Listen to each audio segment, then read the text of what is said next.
Coming up right now, the newest episode from Carr, Gwyn, and Ode on Three Pagans and a Cat. Look at how a single candle can both defy and define the darkness. Welcome to First Steps Candle Magic, the 43rd episode of Three Pagans and a Cat.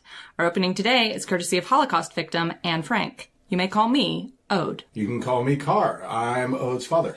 Merry meet. My name is Gwyn, Ode's mother. So we're talking candles today. We are.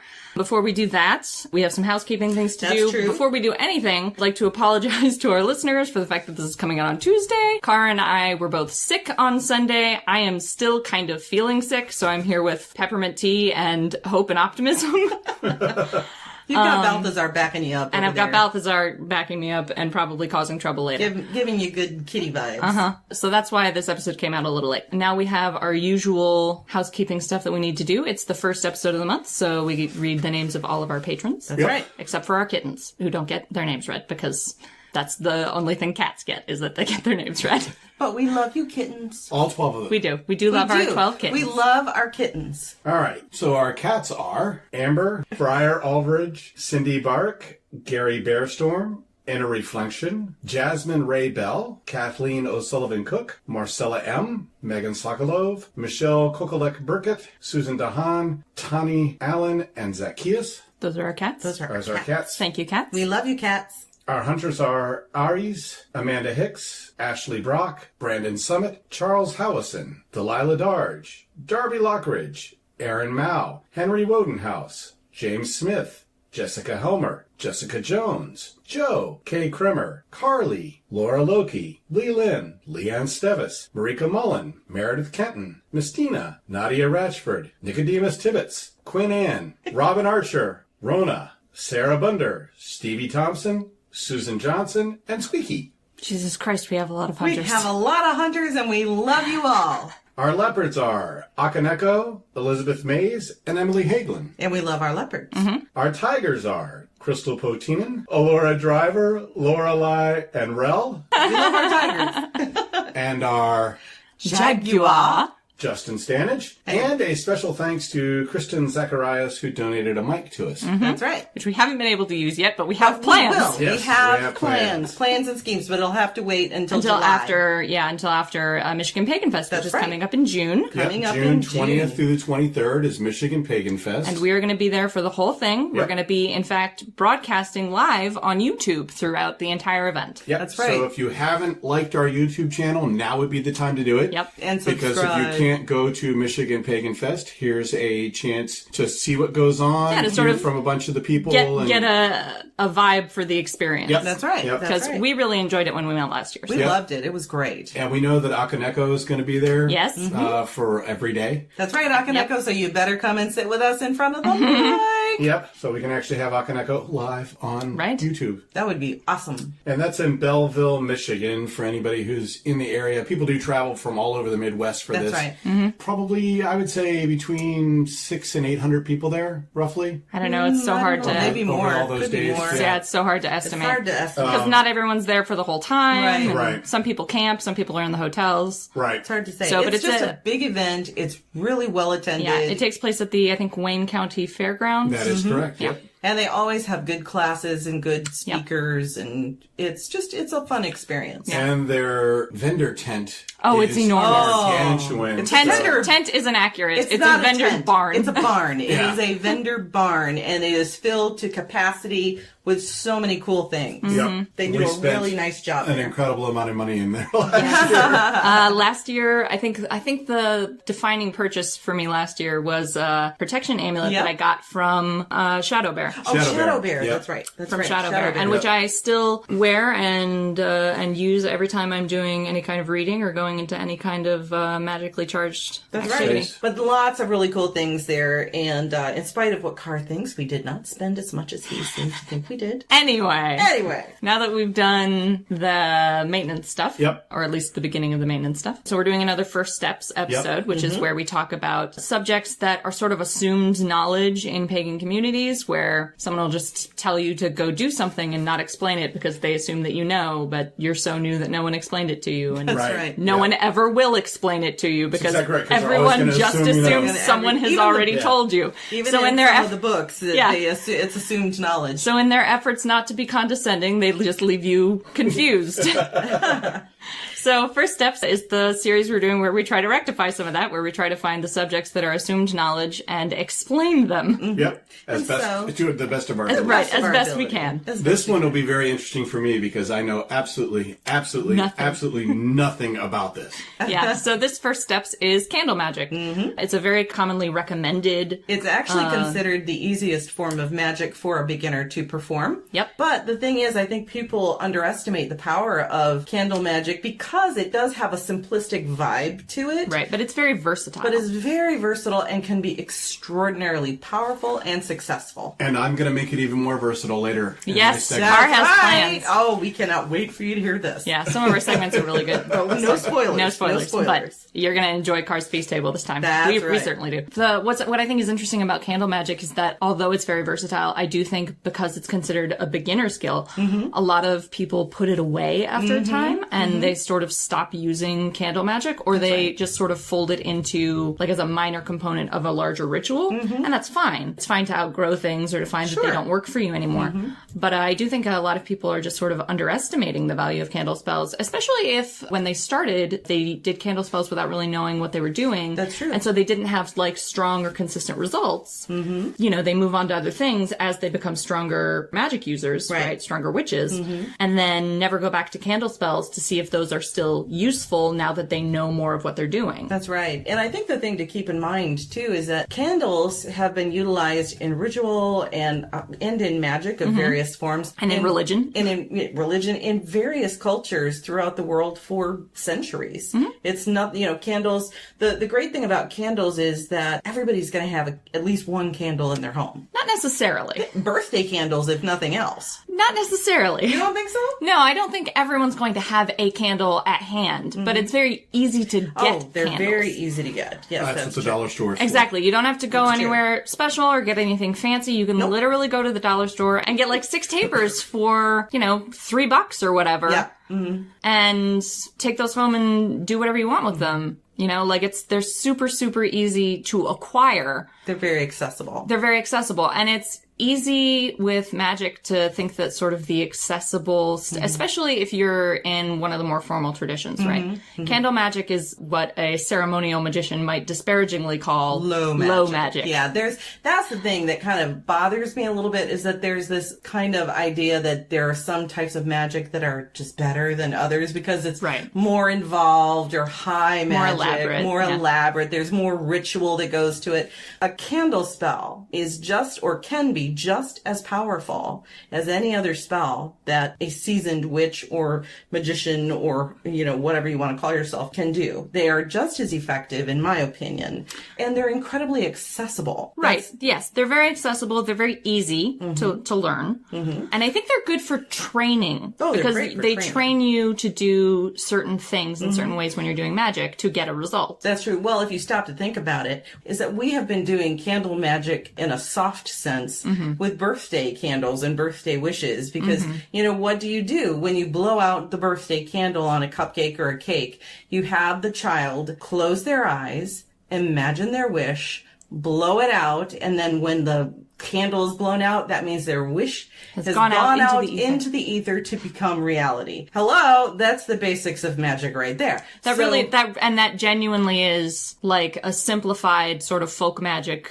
It is version of candle magic. Absolutely. And so I think that's why it's nice for a beginner to start with a candle spell or to start with candle magic and then realize that you can do more with it as you become more proficient efficient. Okay, so I think one of the things that was cool for me with candle magic was that you can do like Jackie Smith's place, Coventry Creations, right? Yep. And so candles are kind of pre-done for you in that. Right. That's true. So the intention's already put into them by practitioners who know what they're doing, and they're designed for certain things. So it's really easy to go like buy a prosperity candle and use that. And they usually come with instructions. Even. Right, exactly. So for like, here's how to burn this so that it do the thing. Right. Well, and when we talked to Jackie when we were at Convocation, one of the things that she said she wanted to do with her candles is to make them more accessible for people who were not necessarily witches, but were interested in magic, interested in understanding more about it, and bringing that magic to them in a very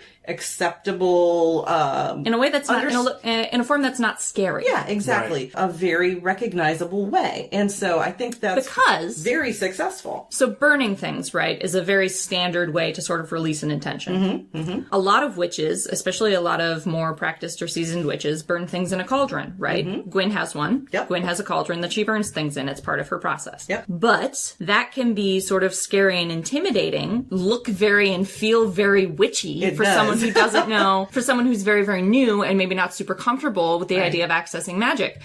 People light candles on fire all the time. Absolutely. It's a very, very controlled flame. It's a very mild flame that's 100%, or, well, a fire person would say a fire is never 100% in your control. But it's very much in your control. It's as much in your control as any fire can be. And there's a beauty. So it's, exactly. There's a beauty to and it. there's a kind of comforting quality to a candle. People use candles in their homes just casually. Well, and that's why... they're not scary in the same way that burning things in a cauldron is scary. Right. A lot of people who are still in the closet can use candle magic because you have candles in your home. Yep. Most people are going to just see it as a candle. And so you can use it in a spell with other people around you who you might not want to share your craft with. I used to. Yes. Yes. So, I mean, there were times when Gwyn was practicing and I had no clue because I was still in Christendom. She would have altars set up with candles and rocks and that kind of stuff. And I just thought they were like decorations around the house. So, and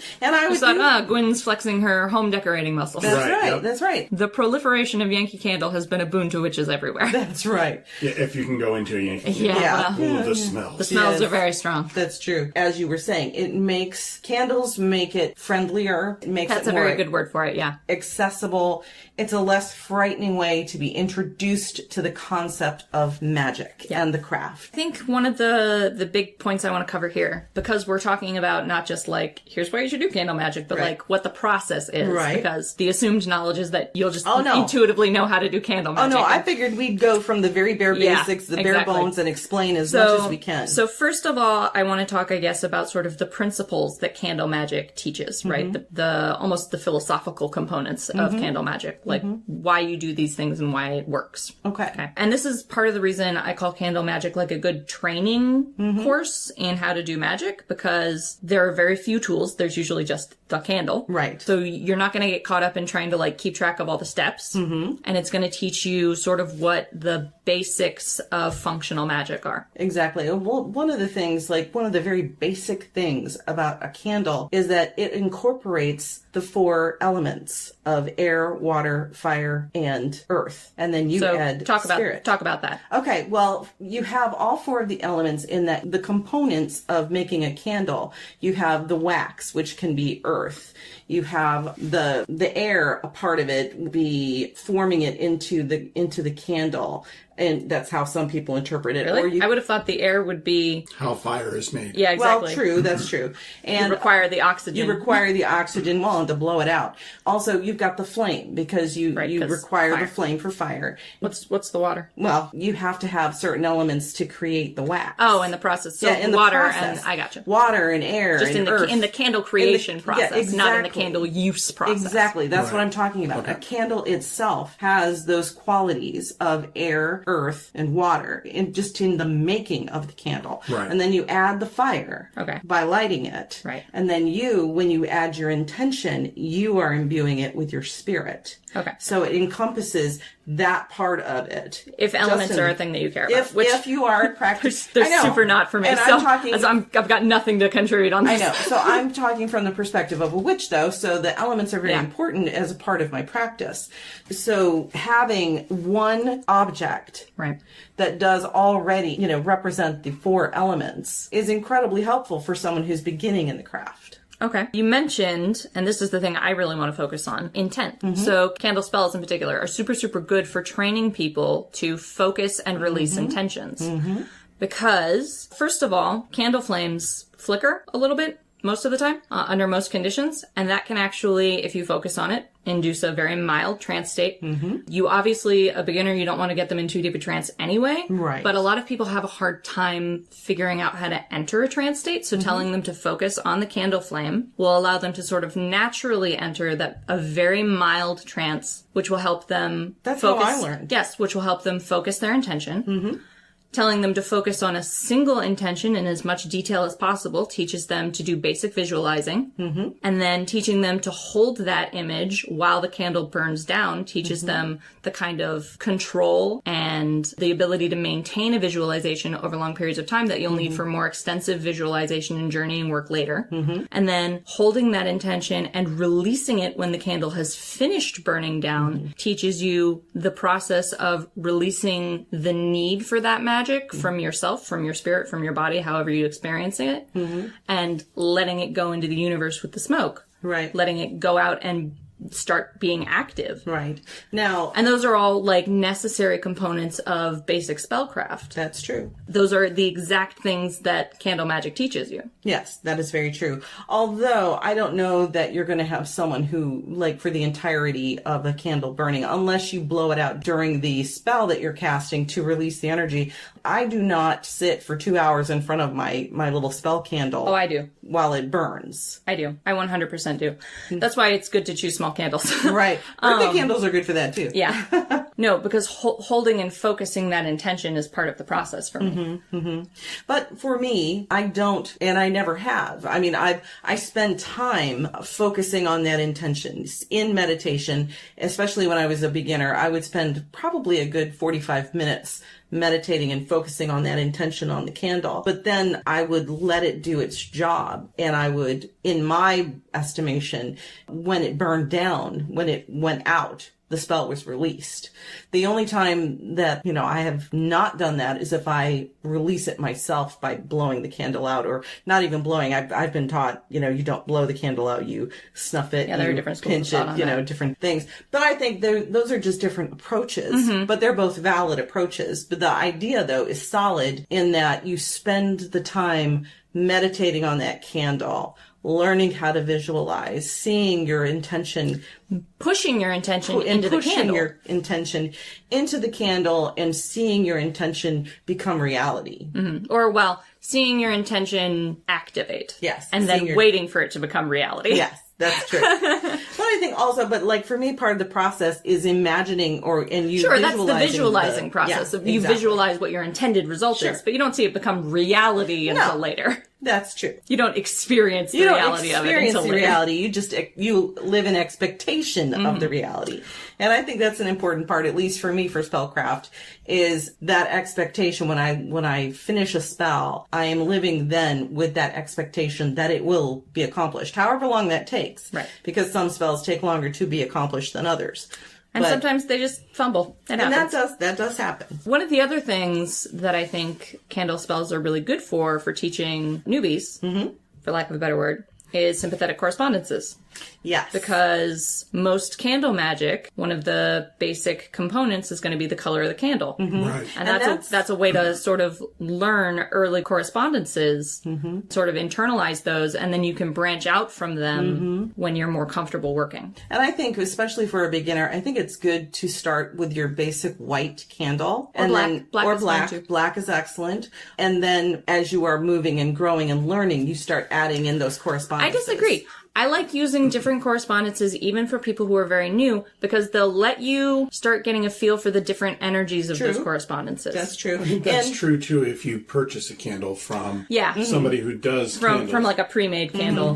Because they already have that color built in. Yeah. They've already thought about all these correspondences. Right, so it helps you learn based on somebody else's... That's true. Somebody else's system. It basically depends on how many steps do you want to take to... For some people, I think it's good to start them off with your basic candle and move them into it step by step. Others start right away with a color correspondence to learn. I think it depends on the person. So here's what I would say. What I think would be most effective and what was good and useful for me was to just get a whole bunch of chimes in various colors. Chime candles. And not even do magic with them, but just burn them down and focus on them as I was burning each color down and focus and process on what that energy felt like so I could pull it up again later when I needed it. That's a very good idea because that way you understand the energy of that color itself. So explain a chime candle, because until paganism for me, I had no idea what the fuck a chime was. I knew what a votive was. I knew what a taper was. I knew what a pillar was. No clue what a chime was. Didn't even know there was a thing called a chime. To me, that's a bell that makes a noise. So a chime about candle, a 2-inch, 2 or 3 inch candle conventionally. Yeah, or I'm not sure. Kind of like a taper, but smaller. Yeah, like a taper. It's like a half size taper essentially. Okay. It burns usually for an hour and a half or 2 hours, unless you get like a long burning one, which will sometimes go for like 3. So like for me, that would be like emergency candles, like that size. A little smaller, actually. A little smaller. A little smaller than an emergency candle. About the size of the palm of your hand in terms of height. Yeah. Okay. And about... I have a really big palm. Okay, so about the size of the palm of my hand.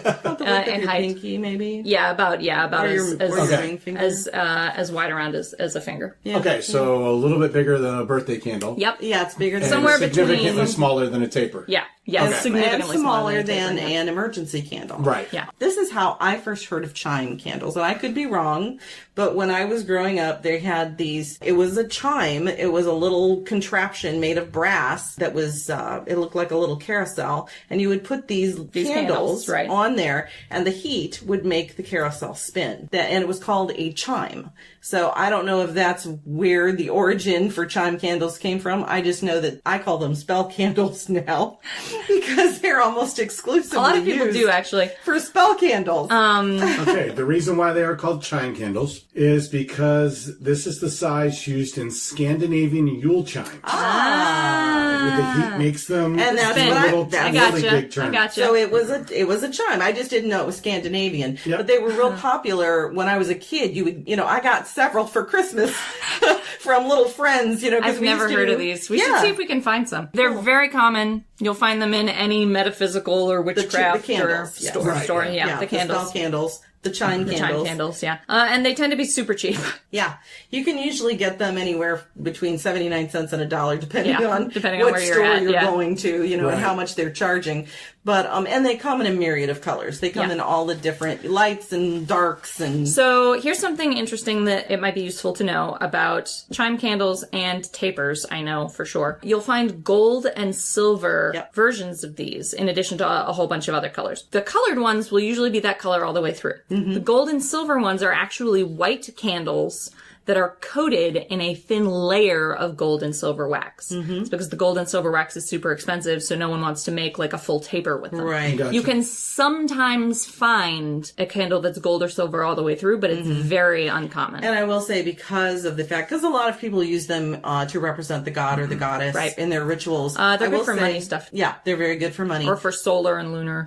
But when they burn, you do have to kind of watch them as, they burn because that coating can act a little funny. Yes. It can spark sometimes or melt kind of weird. So that is a candle. Whenever I use a gold or a silver, and I generally tend to use the silver candles, that is when I do stay and watch the candle because they can be a little tricky because they can be finicky just because of the coating that's on the candle. Gotcha. Yeah. But generally speaking, I've never had a problem with a spell candle, or those chime candles. They burn very well. Straight down as and a they'll rule, burn straight down. Unless you seat them at an angle or something. I always let mine burn out completely. Yeah, I let them, eventually drown in the wax. I'm, as usual, going to make a cautionary note here that you should never leave a room with a candle. If a candle's burning, you should never leave that room. Even if you're doing something else, you should be in the room with the burning candle. That's just a safety note. Yep, agreed. And when we burn candles all night, Ode I stay up all night. stays up all night. I stay up all night. I never leave a candle unattended. That is one of my paranoias. Another sort of component or principle of candle magic is obviously fire mojo. Mm-hmm. So because candles are a controlled flame, they're a way for you to bring the energy and sort of activity of fire into your work, which is super useful when you're just beginning and you don't know a whole lot about how to bring your own energy to bear or pull energy from other sources, like from the earth or from stones or from allies. Fire has a very natural energy to it. It doesn't take a lot to get it. Like, if you can light the candle, it's got energy in it. That's right. And that's why the element of fire is about energy and creation and inspiration. Yeah, it's an extremely active energy. It's very active energy. And it doesn't require a whole lot of extra energy from you to at least get started. Unless you have a really bad box of matches. Yes.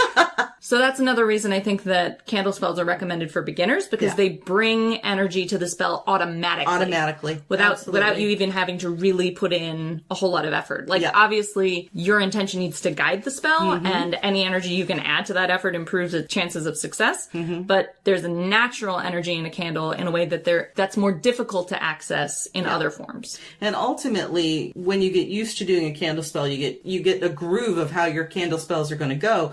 You can become more creative with your candle spells, and you can start adding correspondences. Yep. The other, I guess, principle of candle magic I wanted to talk about before we start getting into sort of the nitty-gritty stuff is what I call smoking petitions. So, and this not goes... cigarettes. I was going to say, I do that a couple of times a day. Hey, you could be doing magic, right? Yeah, you're wasting those cigarettes, You're wasting my dude. those cigarettes, man. In a lot of traditions, there's sort of an understood quality about smoke that when you burn something, the smoke carries that energy of whatever you're burning to the gods. Right. Carries that energy, and if you don't believe in the gods, it carries it into the universe or the stratosphere or whatever. Whatever it is you believe. But it carries, the smoke is what carries that intent.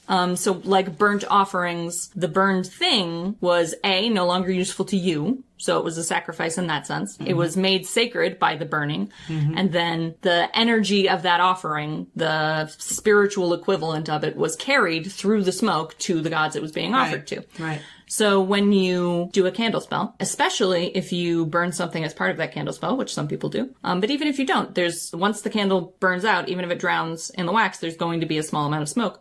Part of, for me at least, doing a candle spell is, because I sit with a candle the whole time it's burning, I hold on to that intention, I hold on to that action and that energy and that spell until it burns down, and then as soon as the smoke goes, that's it. The spell is activated. The petition has been made. The request is out there. That's one of those things that I think is not necessarily consciously acknowledged about candle magic, but it's a piece that's rooted in a much, much older and more widespread tradition. So you want to make sure you get a candle that doesn't burn too long. Yes. You don't want a 6-hour candle. Unless it's a spell that requires a longer period charging of burning. period. A longer Gotcha. charger period. And we can talk about that in a minute. Yeah. Okay. It's time for Gwyn's Garden Gems. I get to go first this time? Yep. Woohoo! Thrilling. That's very exciting. Okay, so what I'm going to be talking about today is the common blue violet. And the reason I'm talking about the common blue violet is because Ode and I harvested a bunch the other day. We found them in our yard. Exactly. ID'd them and ripped them all up. The technical name for them is Viola sororia. It's common blue violet because they are common to North America. It is a perennial plant. It comes up every year. It has a pretty extensive root system once it's found its little home. It's niche. And then it just kind of spreads from there. So it actually does well. You can grow it in a garden space, but you're more likely to see it creeping out into your yard. It's one of those invaders. It's an invader, exactly. So you don't even have to plant this one. It usually will crop up on its own. Just keep your eyes open. Yeah, unless you don't have it in your area, and then you can go ahead and plant it, and you'll be blessing your entire neighborhood, probably. Blessing, cursing. Yeah, however you look at it. These plants grow to be about 6 inches across and 4 inches high. So they're a small plant. Little plant. They're very little. They have real delicate little leaves and blossoms. The blossoms rise just slightly higher than the leaves. And what I think is kind of cool about them is they kind of give the appearance that they're nodding. Their little blossom head, it's kind of bent over as it grows up. Yeah, they have a very thin stem. Tips. Yeah, very thin stem, and then it tips over. So it looks like it's nodding at you. The blossom itself has 5 petals, and they can be anywhere from medium to dark violet. There are white hairs that are kind of near the throat of the blossom. And the cool thing about wild or common blue violet is that the leaves and the petals are edible.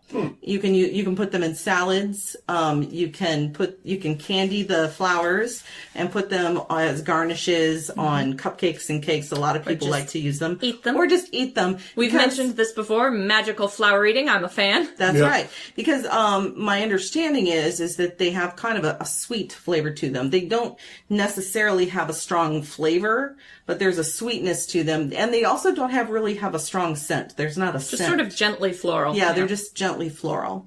But they do bloom from mid to late spring for about a month and a half. They prefer partial sun or light shade, so you'll often find them growing out from beneath trees into your yard, which is what's happening in our yard. They do like prairies, woodlands, lawns, parks.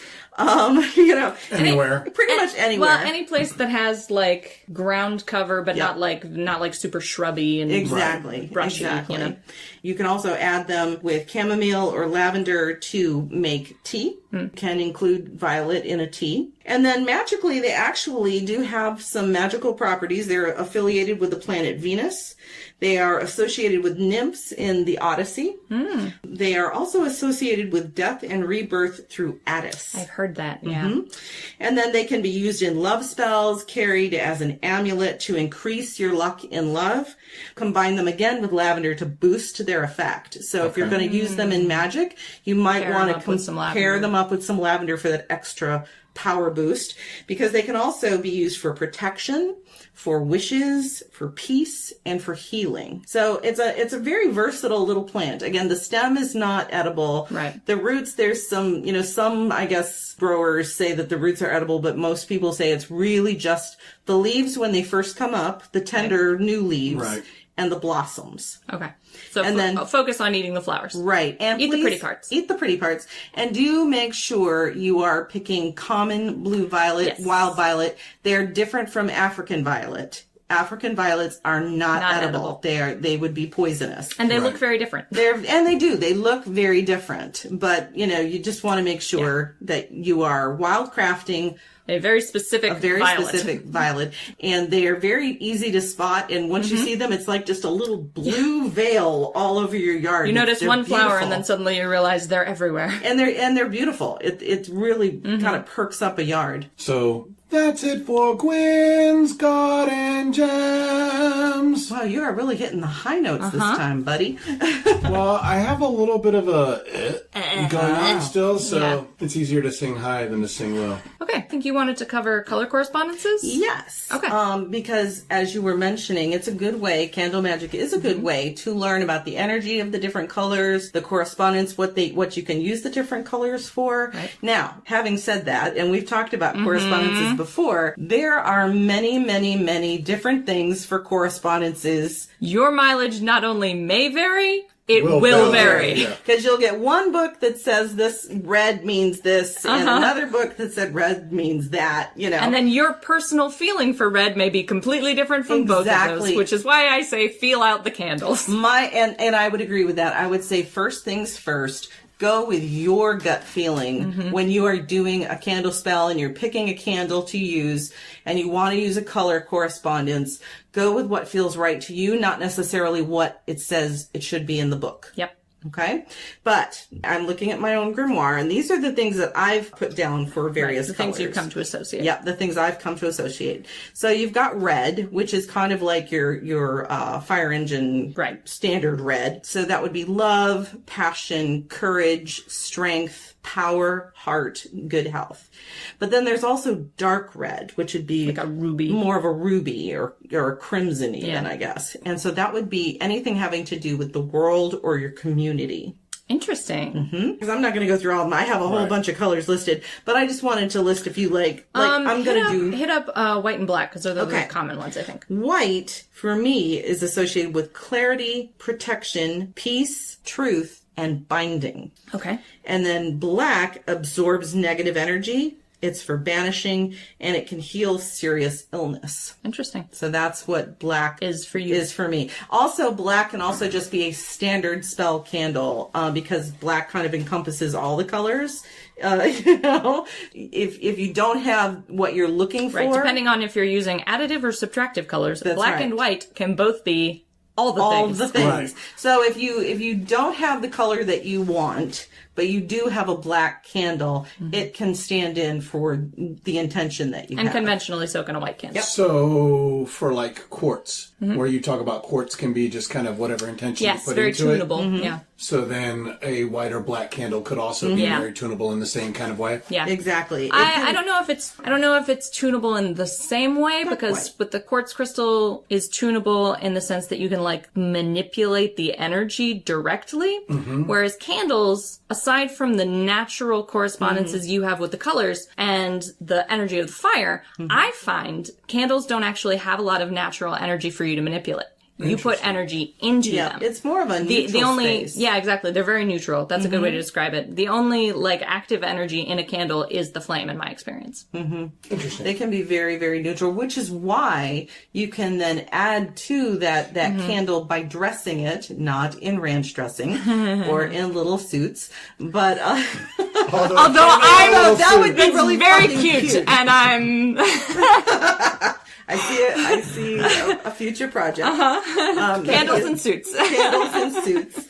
But it's another T-shirt. My dressed candle, and it's just got a little suit on it. I gotta get the other T-shirts done first, though. But I would want one. But anyway, this is how I dress my candle. This is how I dress my candle. Oh my God, that would be awesome. Yeah. But you can change the intention. You can enhance the intention. I think what I find is that with candles, you insert energy into a candle because it's kind of a container. Yeah, and I do think that you find more of that neutral feeling in white or black. I think sometimes, depending on the spell candle, sometimes it does resonate with its color. For me, I find that's more true. Color. I find that's more true, not with like a chime or a taper or a votive, but with an intention candle that you find like from Coventry or from another like spell candle creator. And that would be because somebody's already put energy into it. Right. Yeah. And so I do think that. But like mass manufactured chimes, I find a very blank feeling. No matter what color they are. They do generally have a blank slate kind of feeling, getting ready for you to. And some are better than others. I've had some spell candles that I'm just like, yes, give me more. They're perfect. I'll take 4,000. 4,000 of them. And then I've had some who, for whatever reason, right? And it's not because they don't burn well. It's not because they burn fine. It's just they just don't work as well. Yeah. But did you get very far? You said, "Give me more." Mr. Grease over there. We've been hearing a lot of Grease at Arts and Craft recently. Would you call a mixed black and white candle a tuxedo candle? I will now. And I want to make a candle that is mixed. Do they have that? White and they black. actually do. You can actually get candles that come in two colors, either that are a color on the inside and a color on the outside, so that when you burn down, you can see the interior, or colors where the top half of the candle is one color and the bottom half of the candle is the other color, and your intention changes as you move through the colors. And that's when we're talking about a spell candle that is usually a longer That's burn. a longer spell. Could you also do, when I was significantly younger, I went to Williamsburg. Yeah. Oh gosh, I love Williamsburg. Sarsaparilla. They had a candle maker there. Yes, Chandler's. And they did twisted candles. So they would hang it and they would twist the two together while they were still warm. Could you do two different colors, like one black, one white, or one? I mean, I assume you'd have to talk to a chandler, but I don't see why not. Yeah. Yeah. So I think that's interesting because then you have two different. So it would be especially like a color that enhances another one magically to get them to work together and just do into one of those twisted. Yeah. And that brings up a great point, because you can buy candles pretty much anywhere. Dollar Tree, as has been mentioned, if most pagan stores will have, an array of candles. Yep. And then there's the internet. But there's a lot to be said for making your own candles. If you have the time, skill, and want to shell out the dough for the materials. Yeah. Right. If you have a really particular spell. Yeah. That needs a lot of oomph. Then that would be a time to create your own candle. Yeah. And it can be an easy process. It can be a not so easy process depending on the type of candle that you're making. But I used to make candles as a kid in the sand. So I'm like, I'll be happy to make a candle if I need one. So sand candles. Please somebody tell me in the Discord that you've heard of sand candles before.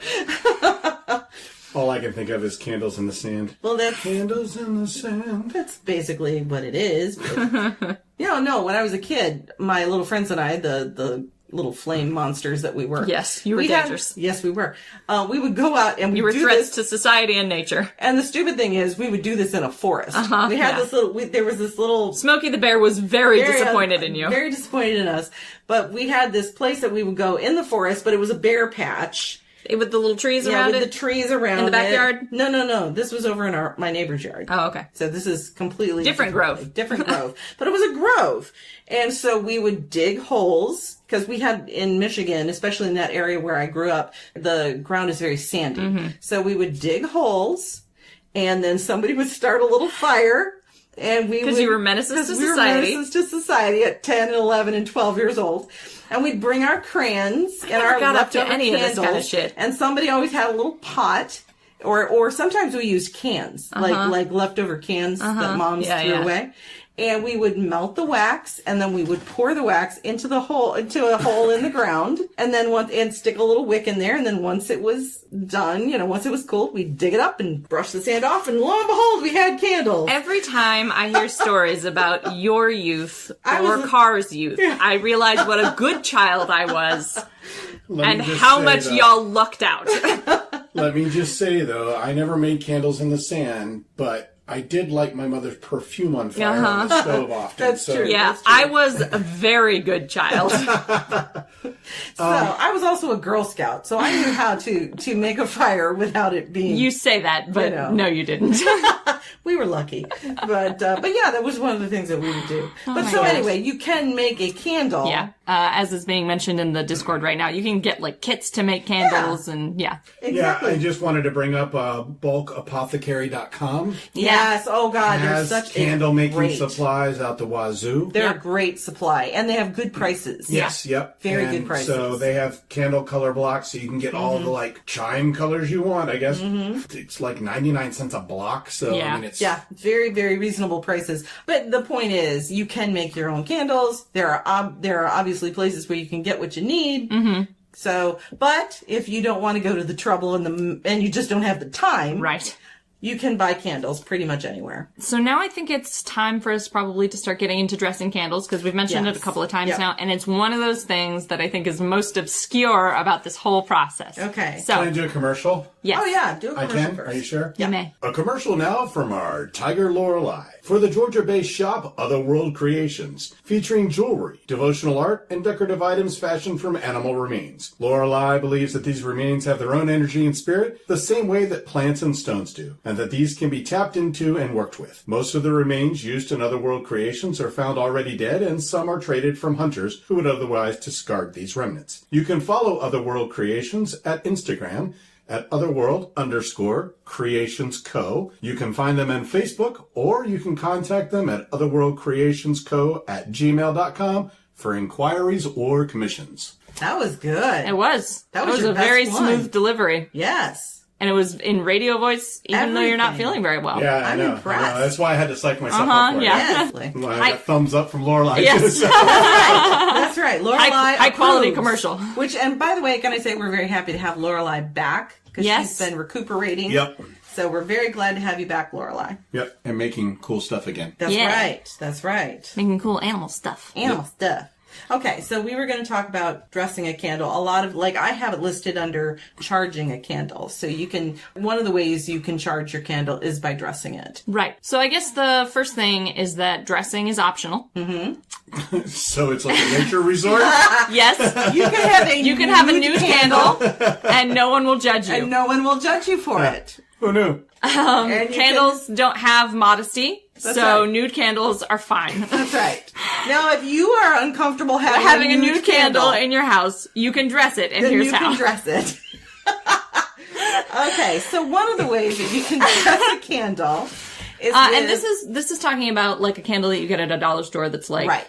So let's say, but you can even do this with a colored candle. Okay, so here's the thing. There are multiple ways to dress candles, and part of that's because there are multiple kinds of candles. So originally, candle dressing, I believe, originated in hoodoo. Probably. And it was possible and super, super easy to do because the candles were sticky because they were made out of tallow. So you just roll them in a bunch of herbs that did whatever you wanted them to, and the herbs would just stick to the candle. Just stick to the wax. So that was great. We don't really make candles like that anymore, at least not in large quantities. Most of the wax is paraffin wax, and it's not soy, or which soy, is purple. or beeswax, which are not sticky in the same way that tallow candles were. So how it's usually done now is that you oil the candle either with like an olive oil or a grapeseed oil or something like that, or with an essential oil combined with like a grapeseed oil, because never put essential oils raw on your fingers. Roll the candle in oil, or you essentially finger paint the candle with oil, and then you roll it in herbs because the hope is that the herbs will stick to the oil.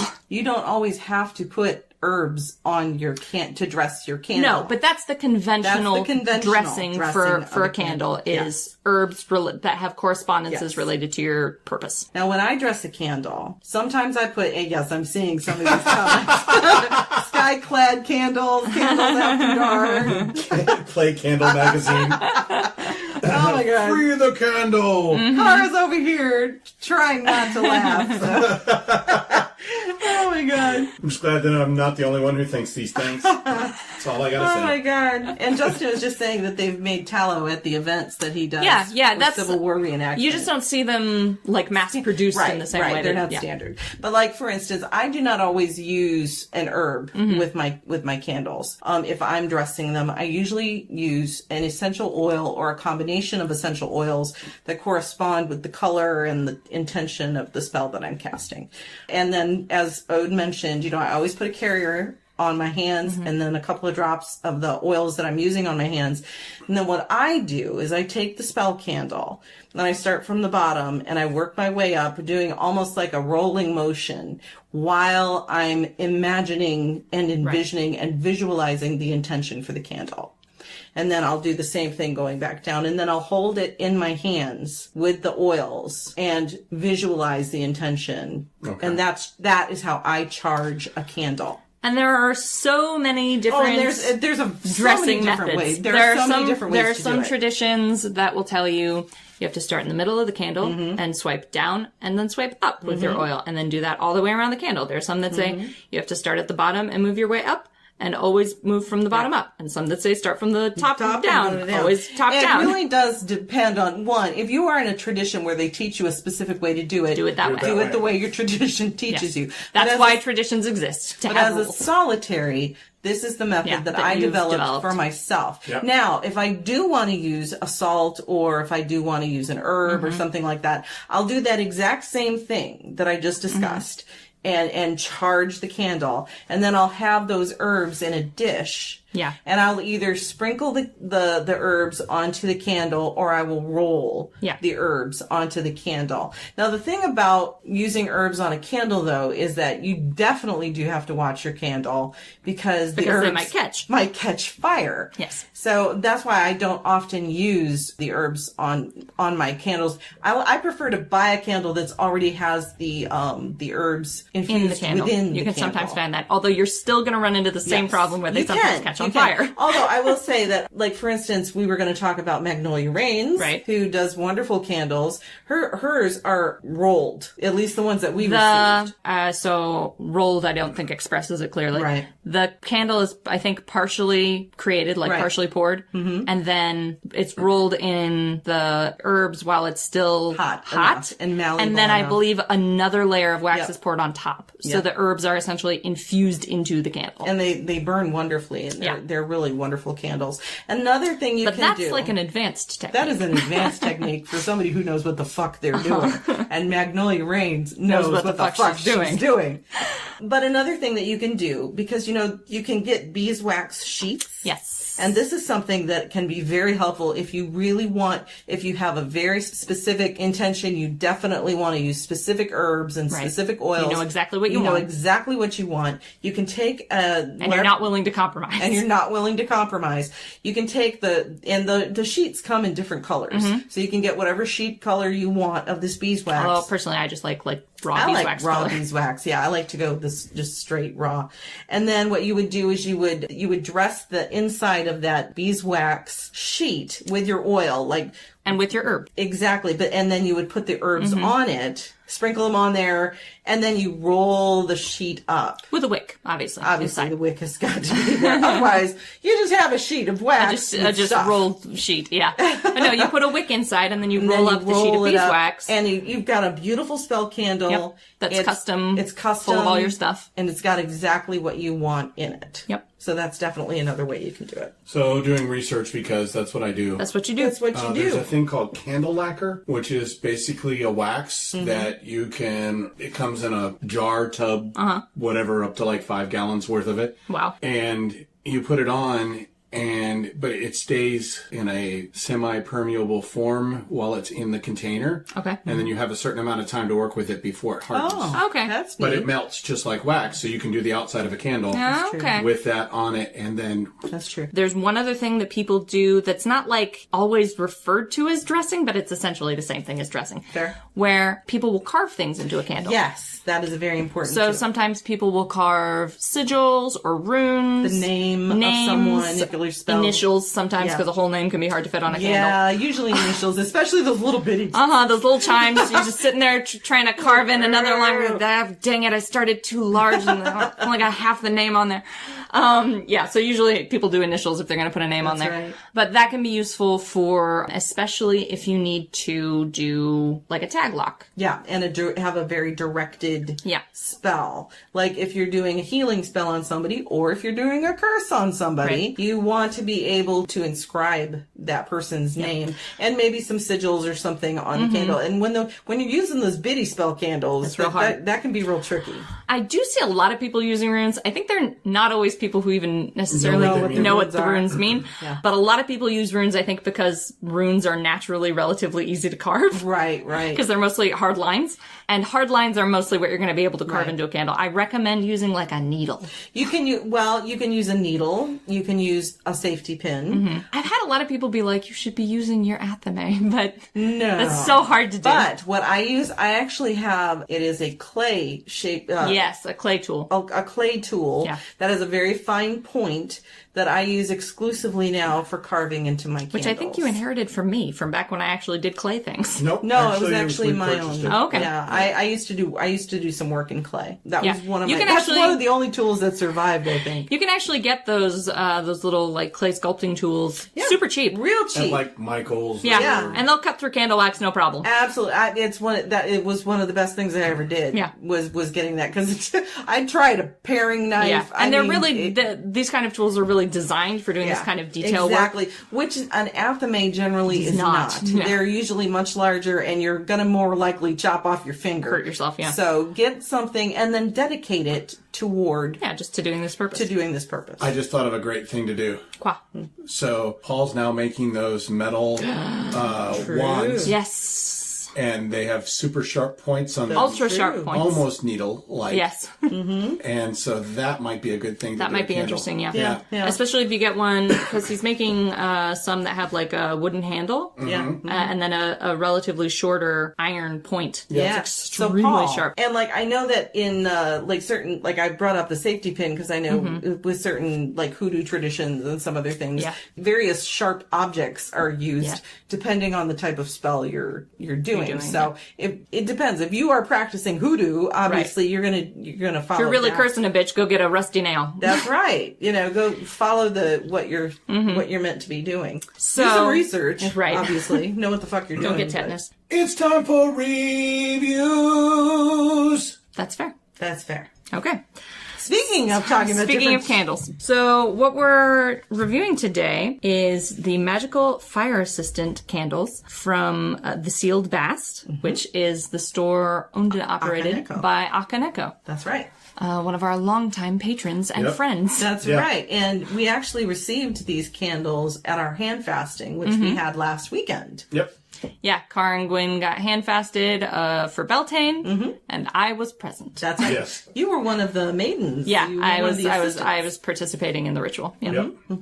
So anyway, we got these candles as a gift. Thank you again to Akaneko for this beautiful gift. There was one for each of us, and they're really unique candles. Yeah, they're a very interesting shape. I'm pretty sure they've been Hand dipped. They're sort of. That one's speckly. It is speckly. Mine is speckly. I explicitly requested the speckly one because I like the look of it. One It's is like a little it's bit like more a really solid. skinny pear shape. Yeah, kind of. Or a carrot. They're irregular because they're hand dipped, so each one is unique. Very different. They don't stand necessarily. No. You would have to sort of level off the bottom of them, or Of this kind, because this is, she of this does kind. do Yeah, she does a standard variety. tapers These as well. are She these does- are just we got the fancy hand dipped ones. We got the fancy one. But what I would actually suggest is you can get like a pillar stand that has a little skewer in it, essentially. Oh, yeah. To Yeah. hold. Just So stick you it on would, there. I would just stake this on a pillar skewer. I think the other thing you could do is if you melted the bottom. Yeah. You could And also then just make stick would it just straight to the stick it surface. Straight Right. to the surface, and the melted wax would help it to stay. Help it stick. Yeah. Yeah. We actually saw someone do that at Arts and Craft the other day. Yeah. I've seen them do that a couple times. Yeah, I'm always impressed when people are like, I'm just going to melt this candle over another candle and stick it where I want it. I don't know why that impresses me, but it does. Well, I'm just 'cause like, it's wow, little you things rebel, like- you. it's solving a problem. It's like, I need to stick this candle somewhere. I don't have a holder. Okay, that'll work. And it works really well. Yep. So we received these candles. They're really vibrant, Very like vibrant. red-orange color. Yep.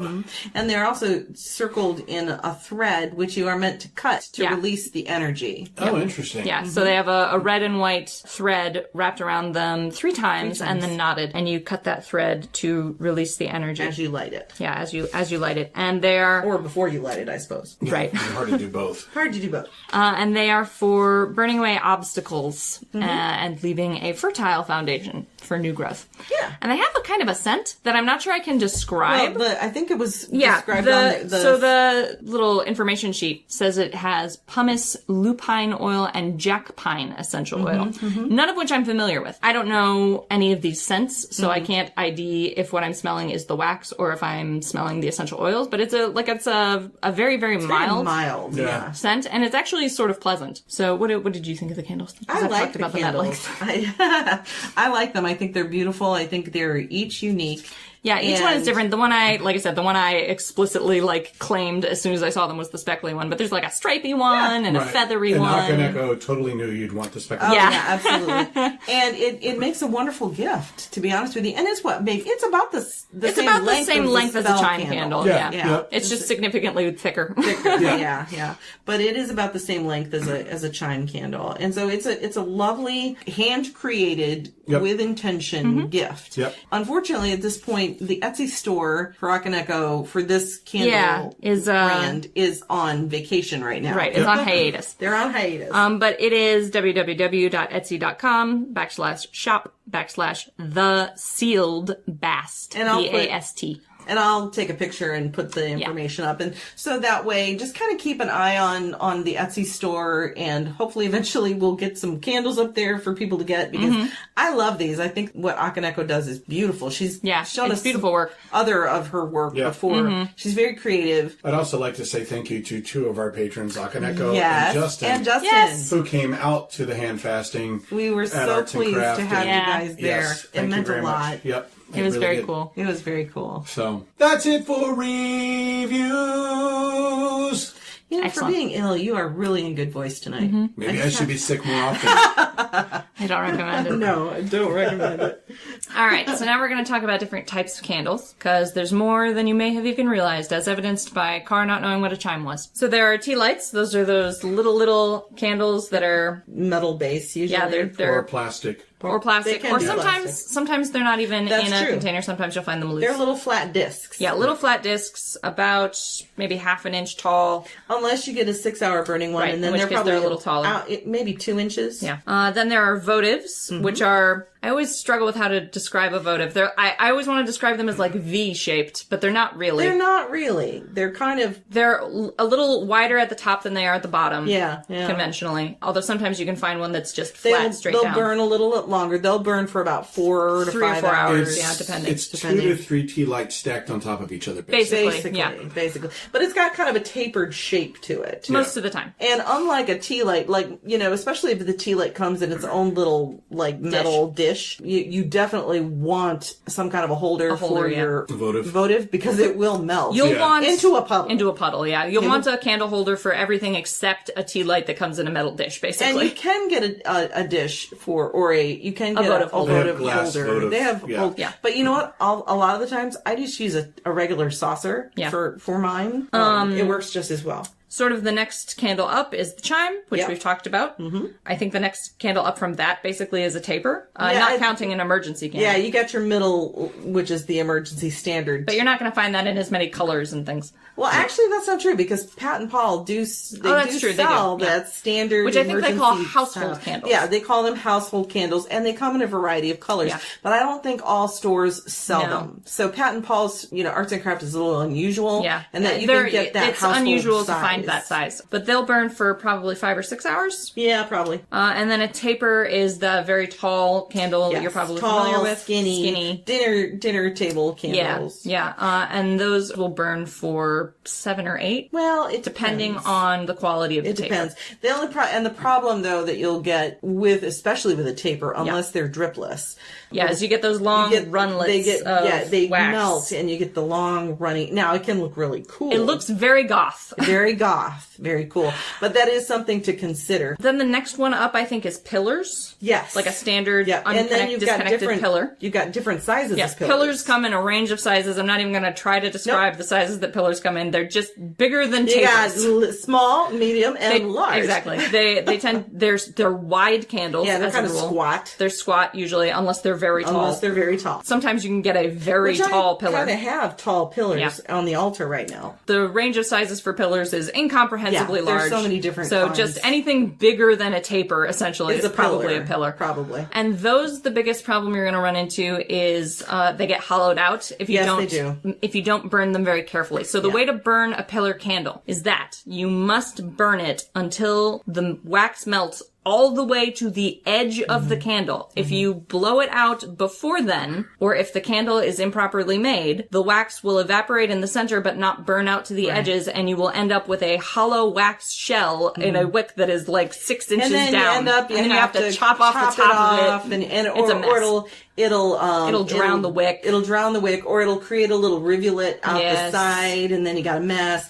Now, one thing I did learn from Jackie from Coventry Creations is that it does depend on how the candle is made. It comes down to manufacturing skill. Yeah. Trimming the edges is significantly easier, and I learned this as a wild child. Yes, a wild child would be the right thing. I was thinking juvenile wild delinquent. child Is sticking a knife in the flame. Yeah, heating it up and then heating it up and then just. Yep. So that's the only real problem with pillars, is that you're liable, if you're not very careful with your burn, or if it is not manufactured correctly, to end up with a candle that essentially eats itself. I would say say if you're gonna, if you're gonna invest in a pillar candle, invest in a pillar. Invest in a pillar.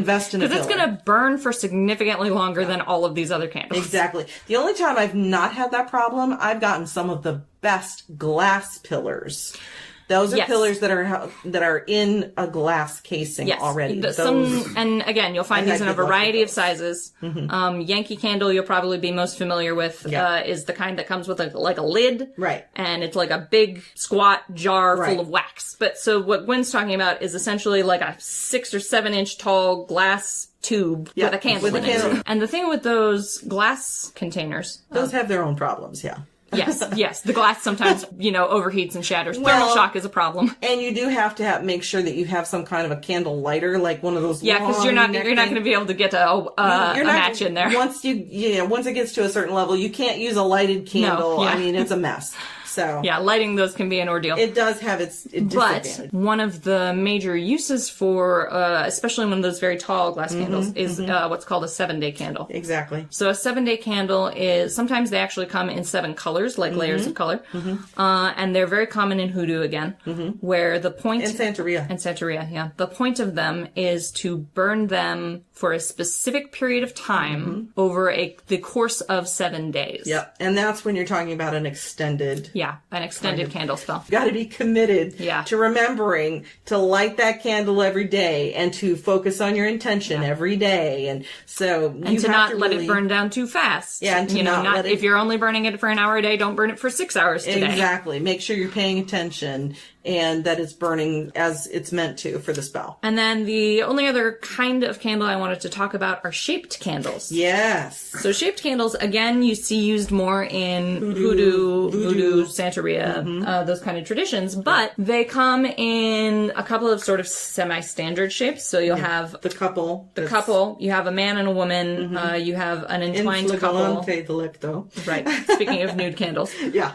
You'll have a candle that's a couple embracing. Yeah. There's a candle that's a couple standing back to back. That's conventionally for like breakups. You've got your knobs, which are a 7-day candle. Which are 7-day candles where you burn it down. So it's a series of knots or knobs in the wax, and you burn it down one knob at a time, essentially. And it's very important to do that. Yeah, to get the timing on those right. And then sometimes you'll find genital candles. That's right. Pre-apic. Yeah, pre-apic and a vulva candle for sex magic. You'll find skulls for cursing. Yep. Not necessarily for cursing. Could be for ancestral work. It could be for ancestral work. And I actually the other day saw a Baphomet candle, which I was fascinated by. Oh, interesting. Yeah. Yeah. So you're mostly going to find these in pagan stores. Yeah.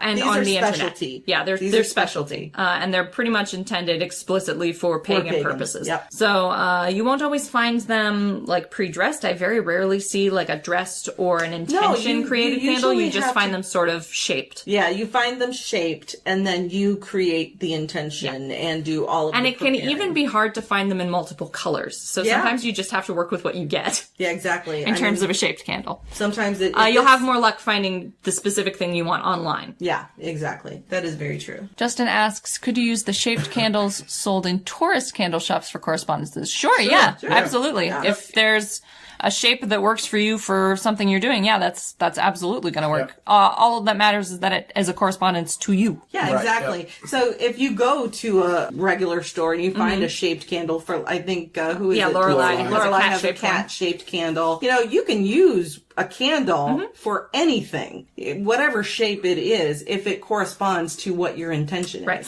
Although bear in mind that some of those tourist-shaped candles, are not actually intended to be burned. That's true. So, like, I have one that's the shape of a bunch of wolves, and if I lit it ever, one wolf would burn in a very messy fashion, and the other two would be completely untouched because the candle is not designed to burn. Right. So bear that kind of stuff in mind when you're doing a shaped candle. The ones that you'll find in pagan stores have actually been designed to burn. Yeah. So they're actually going to do it correctly. That's not necessarily going to be true with what you find sort of out in the wider world. But if you find something that works, absolutely go for it. I think haven't I also seen some like you have candles shaped shaped like a pyramid, Right. you know. Yep. You can get pyramids. Getting different kinds of energy that you're trying to invoke, that kind of thing, different gods. So there's... sometimes pillars will come in square forms, too. Yeah, which can be nice.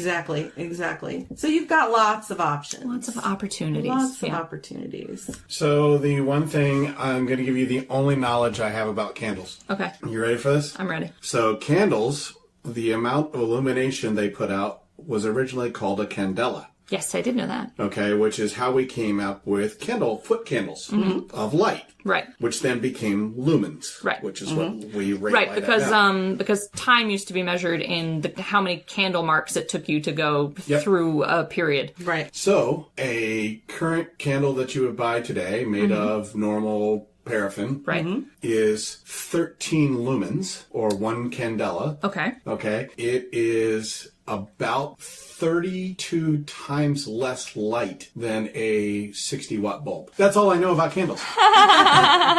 Very nice, very nice. Nice science for us. Having been in lighting and, and audio and video and that kind of stuff, all of that makes a ton more sense to me. Let me tell you about some light facts. Right, exactly. If you're going to light your scene with candles, here's what you should know. And because I used to, teach classes on it. That's right. Let me dump some science on you. Since I've done my part now, I guess it's time for Odes Stone Corner!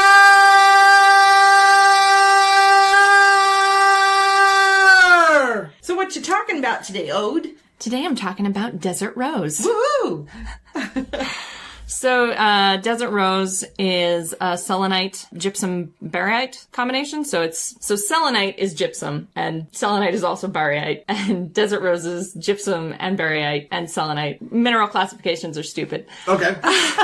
So the mineral mass of baryite and gypsum is essentially combined during moisture evaporation. Desert Rose specifically is created due to the environmental pressures that you find in arid, sandy areas. Okay. So high winds, high heat, and the presence of a lot of sand. The sand particulate gets mixed in with the mineral mass, and because of the conditions of the wind, usually, it forms into these flat circular plates in what are called rosette clusters. Okay. So instead of forming like spars, like conventional selenite does, it forms these sort of muddy-looking little rose shapes that sort of grow up in these irregular formations in deserts. Right. So it grows up looking like a little... Like little strange little roses. rosettes, yeah. Little petals, essentially, of mineral that just sort of grow in and around each other. Interesting. Yeah. Kind of like coral. Yeah, a little bit. It looks a little bit like coral, yeah. Especially in sort of the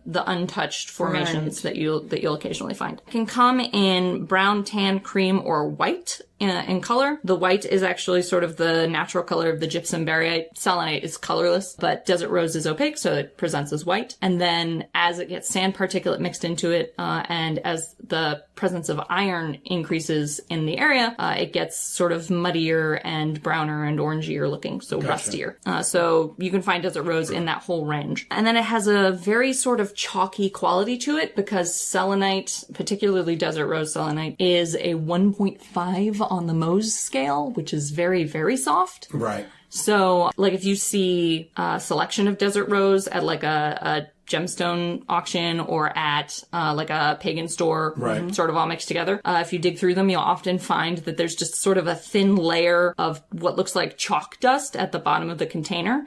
That's very, like, small fragments of the Desert Rose that have just, like, friction has torn them off of each other. Right. Yeah. As they've been in contact with each other. So you have to be very, very careful with a Desert Rose specimen. Don't drop it. Don't subject it to any kind of pressure. Don't put it in your pocket. Don't put it in your pocket. Don't put it with your other rocks. It will get smooshed into dust. Gotcha. So when you get your Desert Rose at the store, put it in a very, very special little bag and carry it carefully home. Yeah, keep it separate from your other rocks because it will surprise you how easy it is to just smoosh Right. a piece of Desert Rose into a billion trillion tiny pieces. And if that's not what you intended, you will be very Right, upset. you'll be very sad that you've killed your Desert Rose. So, Desert Rose is one of those stones that, like, if you look it up online, it's got, like, this stone does everything because it's a selenite, so everyone's like, it does the selenite things. But in my experience, it doesn't actually do the conventional selenite things. Selenite is conventionally for, like, raising vibrational energy and, like, improving psychicness and stuff like that, like a lot of the clear ones are. Right. But Desert Rose, in my experience, is more for doing two very specific things. It's good for recognizing and facilitating softness in harsh conditions. Okay, makes sense. Right? And it's good for boosting your sort of empathy and compassion without becoming a doormat. Oh, nice. Okay. So there's a risk sometimes when you're highly empathic, when you're very compassionate, when you want to love the people around you, to just let them walk all over you because you don't want to, you know, make their lives harder. But it is necessary sometimes to put up boundaries, and Desert Rose is good for doing that. It's good for saying, you know, I love you, but stop. Good for boundaries work. Yes, good for boundaries, but without allowing yourself to become bitter or get snappy or sort of destroy that relationship. It's not putting up walls. It's just saying, like, here's the line. Don't step over this line. I still love you, but this line is here. So this is not a stone that you would carry with you, but you would maybe perhaps put it on an altar with its intention. Yes. This is definitely not a stone I would carry with me, not just because it's fragile, but also because it's such a very specific use case. But I usually keep mine on my altar in a place where I can see it and sort of like meditate on that energy and work with that stone on bringing that energy into my life. Right. Because it can be hard to it's hard when you're in a difficult situation, right? To still allow yourself to be gentle. And it's very easy to build up walls of your own and make yourself inaccessible or make yourself hard and violent to survive. But Desert Rose is your reminder that despite the harsh conditions you are in now, and despite the harsh conditions that are making you, as you speak, your end result can still be gentle and beautiful. Gotcha. Right. So I have two questions. Okay. One is, are they harder to find now because we've been mining gypsum for so long to make drywall? I don't think... the Desert Rose is expensive? It's not expensive in small specimens like the one I have. If you get larger specimens, yeah, it can be very expensive because you only find it in, like, under specific conditions. Right. So I couldn't go into our gypsum mines here in and find Desert Rose. And find Desert Rose because we don't have the wind in the Exactly. It's not the right conditions for creating Desert Rose. Gotcha. And my other question is, do you have to keep it separated? Whoa. Keep it separated. Sorry. I had to get that out. It's been in me since I said you had to keep it separated. Yeah. All right, that's it for Desert Rose. So that's it for Ode's Stone Corner. He's sick, so we'll let it pass. Well, Susie said I had to, protect my voice. Yep, exactly. As our on-staff speech therapist that we don't pay. That's right. I did have one other thing I wanted to talk about, which is candlesign. Woo-woo! Candlesign is a way to kind of divine, more or less, how your spell is going based on how your candle is burning. And it's very interesting. Not everybody, pays enough attention to utilize it. Fascinating. But I think candlesign is very interesting, especially if you're new, because there are some pretty logical connections here that make sense. It's it's not hard to figure out. It's something that seems very common sense when you think about, what's the candle's burning this way? What's this mean? You can probably figure it out even without knowing. And you don't hear a lot of people talking about candle sign. For some reason, candle sign isn't discussed as much. It's really not. As some of these other things are. But I find it's very useful, especially when you're new and you're maybe uncertain about how your results are going. You can get some sort of immediate feedback on sort of how the spell is progressing and if you should be changing anything based on candle sign. Here are some candle sign. If you have a clean, essentially uneventful burn, if your candle, if your flame just burns straight and it doesn't flicker and there's nothing dramatic happening, that's considered a positive sign, but a sign that the spell is going to be not super active. Like, it'll probably So weak? Yeah. Well, maybe not weak, but just uneventful. Gotcha. It'll probably work its way around to doing your job. It may take longer. But it'll take longer, probably, basically. Interesting. A strong flame, so it's like a flame that's very high and very bright, Yep. is a high energy result. So you're going to see more positive results faster. A small, weak flame, so one that's sort of struggling to stay not guttered, or that's very pale in color, is obviously an inauspicious sign. That's a spell that's going to struggle to get the job done. So maybe rethink the spell, maybe Right. rework it, Or maybe work it again. work it again. An erratic flame, so one that flickers and sort of dances around the wick a lot, is chaotic results. So maybe you weren't clear enough in your intention in setting specifically what you wanted to happen. Or maybe you were conflicted. Right, maybe you were conflicted. It's also a sign of possible interference. So there may be other forces at play that are interfering with the spell's ability to get the job done. A flickering flame, so which is not like a dancing flame, which is really wild and all over the place, but one that just sort of flickers in a very regular fashion.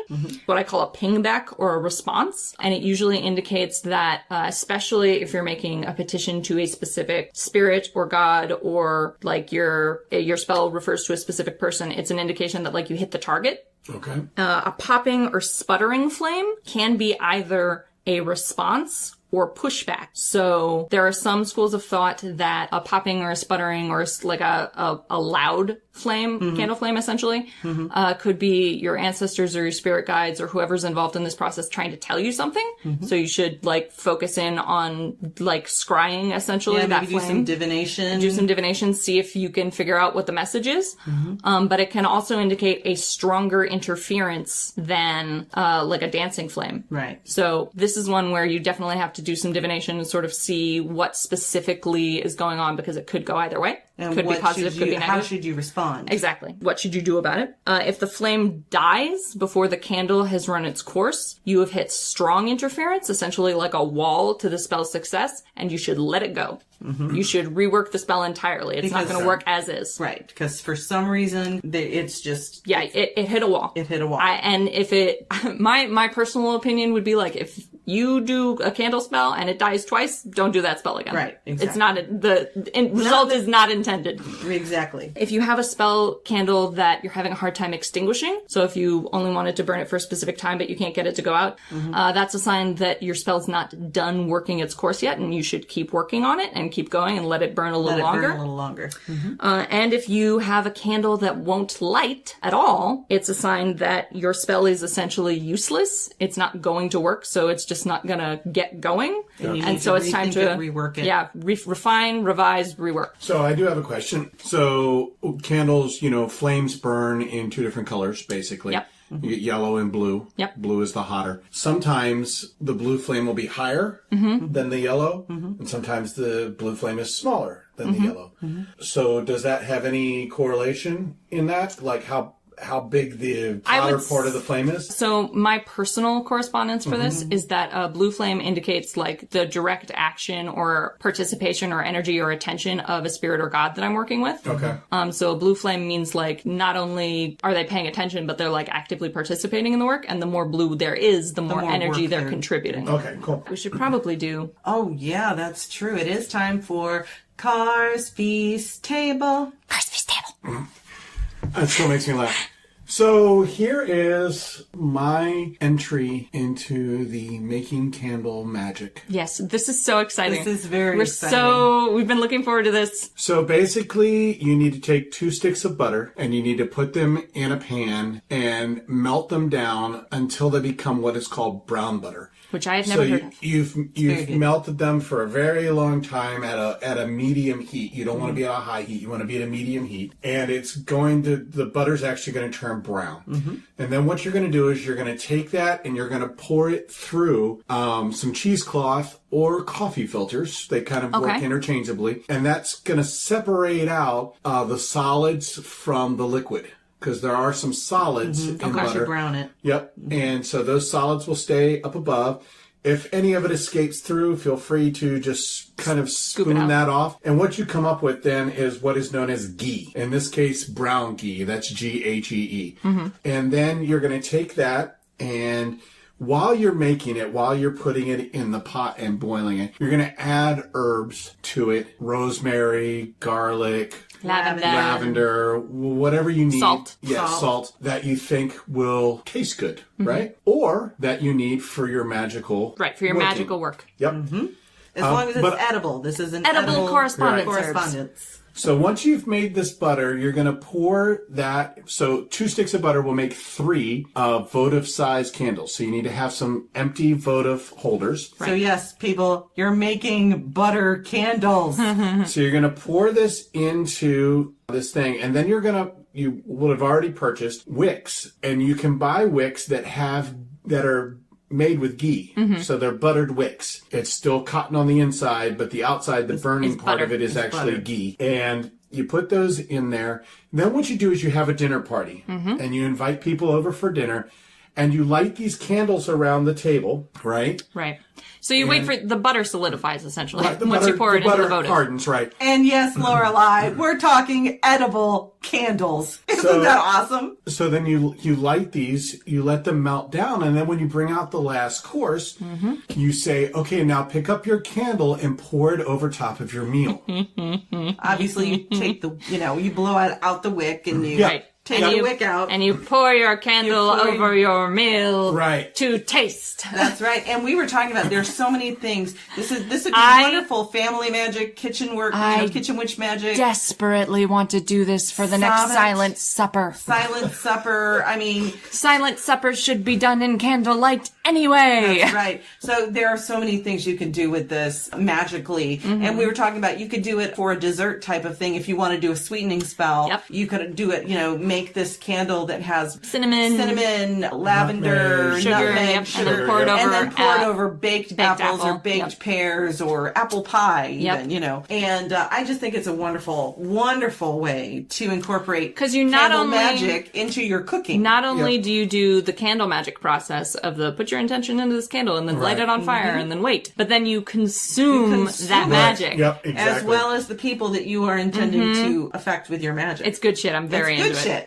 I'm shit. very into this. Very, very cool. I'm very excited to try this. This is maybe Car's best feast table ever because I'm so excited about it. We're going to be making these candles for midsummer, for our midsummer meal. And now a commercial from our Tiger Crystal for Apothecary Teas. This shop produces fragrant, aesthetically beautiful teas to delight all the senses with handcrafted tea blends from white to red to green. Right now, Apothecary Teas is featuring floral spring blends like Atlantis, a tropical sea of sencha green, lemon peel, and butterfly pea flower, natural lemon extract, and natural lime flavor. If you're looking for something with a healthy component, elder tea might be for you, with white tea, elderberries, elderflower, cornflower, and natural blueberry flavor. Find them at apothecaryteastore.com or on Facebook at Apothecary Teas, LLC. Very cool. Yes. And now let's get to the questions. Do you ever feel like your candle should be dedicated to a specific purpose, or can it be multi-use? Okay, I think there's different schools of thought on this. I only ever use a candle for one purpose until, and this is a thing that's specific to me maybe, I offer to tier things that have served their purpose and are now incomplete. So spell candles that have burned down so far that they can't really be lit anymore, I offer those to tier. Broken things, essentially, I offer to tier. That's a personal gnosis thing. Who is one of the Norse gods? He's one of the Norse gods. Those who might not know. Right. That's a personal gnosis thing that I offer those things to tier. So my spell candles, when they've run their course, go to tier. Otherwise, I only use a candle for one purpose, but I might use it for that purpose multiple times. So I have ancestor candles that I keep on my ancestor shrine. Right. I only burn them to commune with my ancestor, but I use them on multiple occasions. Right. Yeah. I would say that's probably what I do as well. Is if it's a small spell candle or if it's a pillar that it has a specific purpose, it's going to have one intended purpose. Yeah. Right. But for something like on the ancestor altar, for something like I now have candles for my specific deities that I light. And, and obviously those are relit every day until they're done. Right. So yeah, I guess they do still have a specific purpose, but I will use... You wouldn't use that. You wouldn't use your Frigga candle to do a spell. Exactly. I would not cross the streams. as it were. Well, yeah, so that's sometimes that works out. That's the only sort of cross-purpose utility I have for spent candles is that I offer them to tier, and that's maybe just a me thing. Yeah. Okay, and then another question was, other than just having them for aesthetics or dedication to something specific, how could printed candles be used? Like the tall glass container pillar candles with saints on them, or one that has a Baphomet printed on it, or fairy creatures. Yeah. Like once they've already been burned down and you want to keep them? Or... No, like what could you use those pre-printed candles for? Other than just for like a dedication like your frigga candle. Like we have a vendor up in Grand Rapids that does the secular saints. True. You know, so you've got the... So those are what I call petition candles, and that's mostly what I use them for. I use them to get someone's attention, essentially. Not necessarily for, like, as a dedication, because it's not necessarily a god I'm dedicated to, but like I'm not dedicated to the secular saints. But if I wanted to get Einstein's attention for some reason, I would go get a candle with Einstein's face on it and burn it and see if he showed up. Yeah, that's true. So that's what I would use those for. But you could also use it to invoke the qualities of that person. That's true. Like, if I was just even if I had burned an Einstein candle before and never gotten a ping back from Einstein, and I could be reasonably confident that Einstein wasn't listening, at least to me, right, I could still burn an Einstein petition candle trying to, like, get that energy and intelligence and creativity into something I was doing. Like, for instance, Baphomet is, I think, at least for me, would be about power and would be about empowerment for the individual. And balance. Baphomet's big on balance. Yeah. So if I were not necessarily trying to petition Baphomet himself, if I wanted that quality that he represents. But I do think, even if you've never gotten a ping back or a response before from using a specific petition candle, I wouldn't be surprised if you do in the future, just because that's kind of what a petition candle is for. Yeah. So if you just want to use it for, like, calling on those qualities, like, go for it. Just accept that, like, you might get a response, because that's kind of how those are designed. And I do tend to use, when I'm doing a spell, unless it's a candle that is dedicated for a long-term spell, my candles are always new, fresh. They've never been burned before. A, quote, virgin candle. Yes, they are virgin candles. Then they are sky-clad virgin candles. Yes, they are sky-clad virgin candles until I get them prepared and ready for the party. Get them dressed. And then set them on fire. Set them on fire! Like you do at every party. That's right. Yes. But, what's that called in the South? The cotillion or debutante. They're ready for their cotillion. The debutante ball, I don't know. I always use fresh candles. I would not, like, for instance, I would not necessarily use a candle for a spell that maybe I only used about half of it, and then use it for another spell later. Yeah, no, that's something I would give to tier. That is something I would probably dispose of. I would dispose of it.